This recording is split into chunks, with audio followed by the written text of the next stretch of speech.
Halo Sobat Kumpulin, selamat datang di channel Kumpulin, tempatnya kumpulin ilmu, kumpulin pengalaman, dan tentu saja kumpulin uang. Bukan dalam arti beneran, tapi dalam arti kecerdasan finansial yang bakal kita bahas hari ini. Jadi, gimana sih ceritanya dengan kecerdasan finansial ini? Kita bisa ngehitung gimana?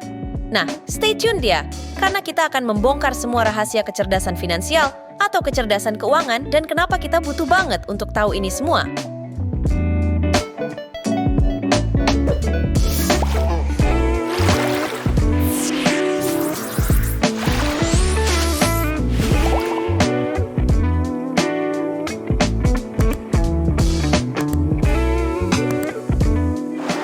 Kecerdasan finansial itu kayak jadi master dalam mengatur uang, guys. Kayak superhero buat kantong kita sendiri.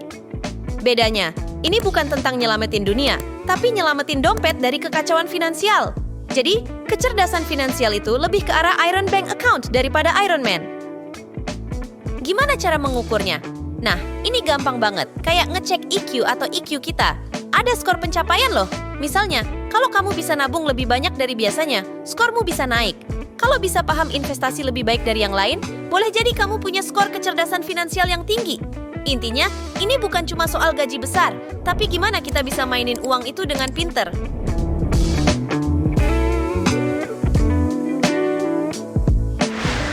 Faktor-faktor penentu kecerdasan finansial. Pertama, kita harus jago mengatur pendapatan. Bukan cuma buat beli kopi mahal, tapi juga buat nabung dan investasi. Kedua, kita harus bisa meningkatkan pendapatan kita. Jadi, bukan cuma nunggu gaji naik, tapi bisa cari sumber pendapatan tambahan. Ketiga, kita harus paham betul soal investasi.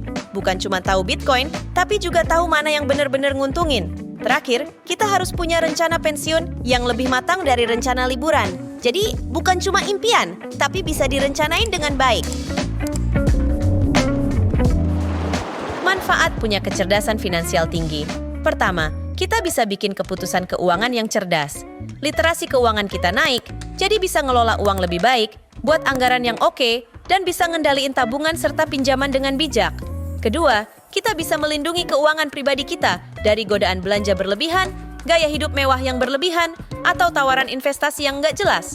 Kita juga bisa lebih siap menghadapi kejutan yang bisa ganggu keuangan, seperti bencana atau kehilangan pekerjaan.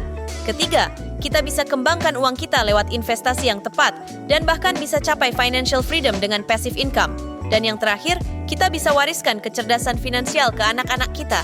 Jadi, nggak cuma ngasih warisan uang, tapi juga warisan pengetahuan yang bakal bermanfaat seumur hidup. Nah, itu dia cerita tentang kecerdasan finansial. Semoga video ini bisa bermanfaat dan nambah wawasan kita semua. Jangan lupa untuk like, komen, share, dan subscribe channel Kumpulin. Kita ketemu lagi di video berikutnya ya. Bye-bye Sobat Kumpulin!